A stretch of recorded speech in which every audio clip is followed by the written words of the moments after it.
Thanks for joining us for another edition of The Small Business Show with Cheyenne Malone, exclusively on ASBN.com. Hi everyone, I'm Cheyenne Malone. Aligning every aspect of your organization is crucial and goes beyond just setting goals. Joining us now to shed light on the concept of exceptional alignment and what leaders need to know is executive coach and leadership advisor Domonique Worship. Thank you so much, Domonique, for joining us today. Of course, thank you for having me. So you're hearing more and more about leadership and leadership coaches, executive coaching, because maybe we're confident in our position and we feel like, we did what we needed to do to get there, but there's still always room for growth. Kind of take me back through your journey and how you got to this place in your career. Absolutely. So I actually started my career as a lawyer, first at a large law firm on Wall Street, doing transactional work in Latin America. And it was my dream job at the time. It's what I intended to do graduating from law school. I went in with a really clear game plan and destination as to exactly the group I wanted to work with, exactly the people I wanted to work with. And when I finally arrived at that place, I found that I was deeply unfulfilled. And so I embarked on this journey of uncovering what fulfillment looked like for me and carving out my own definition of success. And so that landed me at the National Basketball Association in a role as counsel for their global partnerships group, which was deeply aligned with the impact that I wanted to create, with the work that I wanted to do. But when I landed in that role, I had a lot of people reach out and share their stories with me. They shared that they felt stuck and unfulfilled, and they were looking for a way out of their current situation, but they didn't know exactly what that looked like or how to get there. And that experience, coupled with my own experience navigating my transition, really opened my eyes to the fact that there's no guidebook for how to navigate your career. And at the time, coaching is something that was widely available to senior executives, to partners within law firms. It wasn't as widely available for more junior professionals, mid-level professionals. And so I saw a need and an opportunity to create an impact. And so I embarked on a journey to get certified as a coach. Initially, out of genuine curiosity and just passion and a desire to create impact. I did not intend for it to become a career, but over time, the deeper that I got into the work, the more aligned I felt with it. And it continues to be the most rewarding and energizing work I had ever done. And so I did that alongside my legal practice for some time. I was building my coaching practice while I was still building my legal practice. And that worked for a time. It was fantastic to be able to leverage the tools and skills I was learning in coaching in my day job, so to speak, and gave me an opportunity to create more impact in the organization. And then 2020 happened and the world turned upside down, and that work took on a new sense of urgency for me. And I knew that I wanted to dedicate all of my time and energy and attention to supporting leaders on their professional journeys. And so I kind of geared up to take the leap to coaching full time. And then an opportunity came about at the National Basketball Association to lead their internal diversity and inclusion initiatives. And so I did a stint as the vice president of diversity and inclusion there, leading the internal strategies and initiatives for underrepresented talent. And it was a fantastic experience, and ultimately really only further confirmed for me that the coaching work that I was doing was what I wanted to be doing full time. And so I took the leap to coaching and consulting with my own practice a couple years ago and haven't looked back. And so now I have the opportunity to work with leaders at various levels of their careers across industries to support them in finding true alignment, fulfillment, and purpose in their lives and careers, and unlocking peak performance. I mean, that's quite a resume, right? Very impressive. Love it, love it. So exceptional alignment, this is what you talk about. Explain that and why it's so important for leaders to understand it. Absolutely. So I define exceptional alignment as the sweet spot that lives at the intersection between your gifts, the impact you want to create, your values, and your emotions. And so when you think about organizations where employees are empowered to move forward with autonomy and they feel a real sense of ownership in their work, and you see the level of engagement that creates, it unlocks new levels of creativity and innovation and collaboration, and unlocks true fulfillment for the individual and allows them to really tap into their gifts and perform at their best. And so I think it's critically important that leaders take the time to get clear on each of those things, on what their gifts are, the impact that they want to create, what their values are, because it allows them to unlock that level of purpose and fulfillment, and also allows them to give their very best to the organization. And so it's a win-win. It's not just a feel-good practice. It really is a strategic investment in creating a high-performing, aligned organization. And you work with so many leaders. Are there any, common challenges that they all face when it comes to, trying to align their values with purpose? Yeah, there are quite a few that I see. The first is often a lack of awareness around what their values are and around what their purpose is. And so, I work with lots of high achieving leaders who have a lot on their plate. They're juggling a lot, and it feels like there's no time or space to really slow down and think about these things. And so, often the importance of getting clear on your values and your purpose and your gifts is completely overlooked and not really encouraged. And so, what I find often clients will come to me feeling burnt out, they feel stuck, they feel unfulfilled. And as we begin to unpack that, 99% of the time, they are moving in tension with their values. They're not honoring their core values. They're not leveraging their gifts or their strengths. They're not having a meaningful opportunity to create the impact that they want to create. And so I find often that at the root of that burnout, at the root of that lack of fulfillment and feeling of stuckness, is tension with these core things. Interesting. And then, when it comes to leadership and these high level roles, or even if it's not it's just owning your own business is a high level role right there, because so much pressure and stress, as you're mentioning, falls on your back. How can leaders ensure that their teams remain aligned, even though they're still dealing with so much stress? Because oftentimes it'll show and it'll spill over.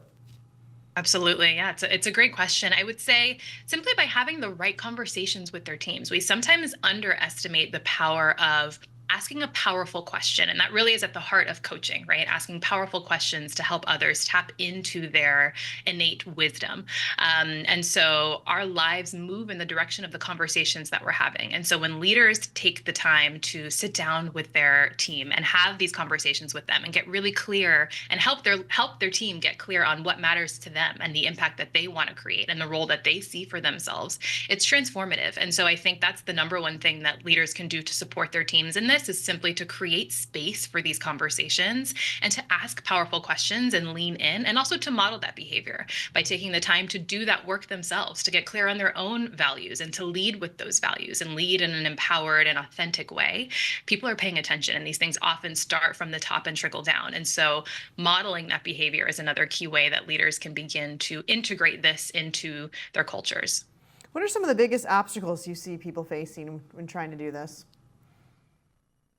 One that comes up time and time again with individuals and in terms of this systemic kind of fabric of organizations is perfectionism. This sense that we are holding ourselves to this impossible standard of, flawlessness. That is one that comes up time and time again in my conversations with one-on-one clients and with leaders at different levels across industries. And it's pervasive and it's insidious. And it seems on its face to be a strength. Right? Many people wear their perfectionism as a badge of honor. I used to be one of those people.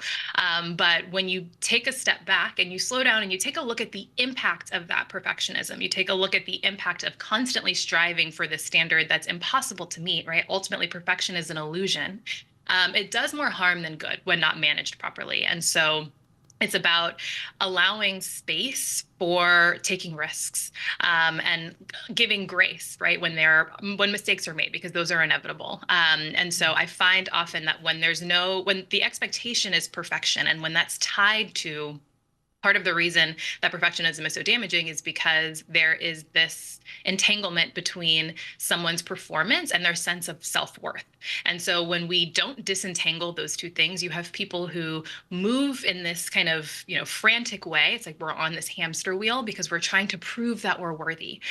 Imposter syndrome comes up a lot around perfectionism as well. There's this sense that if I make a mistake, I'll be found out. They'll realize that I don't belong here. And so that behavior, both internally driven and externally projected, often leaders have these expectations of their team as well. And so it kind of trickles down in that way, tends to it robs us of our opportunity to show up at our best. It robs us of our opportunity to be creative and innovative and explore. And ultimately, it really dramatically hinders productivity. I find that a lot of perfectionists tend to procrastinate because there's this sense of, well, if I never get started, then I can't mess up. There's this ideal of perfection that they're afraid that they won't meet. And so they have a hard time getting started in the first place. And so I could go on and on about this. There's lots of different manifestations of it, but I find that it's one of the sneaky culprits that tends to get in the way of organizational and individual success. Do you think perfection has been magnified now that we have social media and people see competitors or friends, and whether it's in your business or another business, and everything does look perfect, and so you're trying to live up to a certain standard? If so, I have a feeling you're going to say yes. How do you combat that? Yeah, it's a great question. So yes, wholeheartedly, I think the answer to that is yes. I think there's this phenomenon of comparisonitis where we're constantly surrounded and inundated with images of other people's success, right? When you think about social media, it's a highlight reel. People are sharing their highest highs and they're celebrating their wins, and things look really, really rosy from the outside when all of us have our own internal struggles. And often those aren't really displayed on social media. And so I think social media, again, when not leveraged properly, can do more harm than good. And I do think this perfectionism epidemic is certainly being exacerbated by social media and by the fact that we have this preview into one aspect of the lives of others. And so I think in terms of ways to combat that, being really intentional about how you use social media, so limiting your time on it, being careful about who you're following and what you're taking it in, taking everything with a grain of salt, and just recognizing that we're all humans having a human experience, and you're not doing anything wrong if you're having a hard time, or if you find yourself in a season of doubt or just, challenges.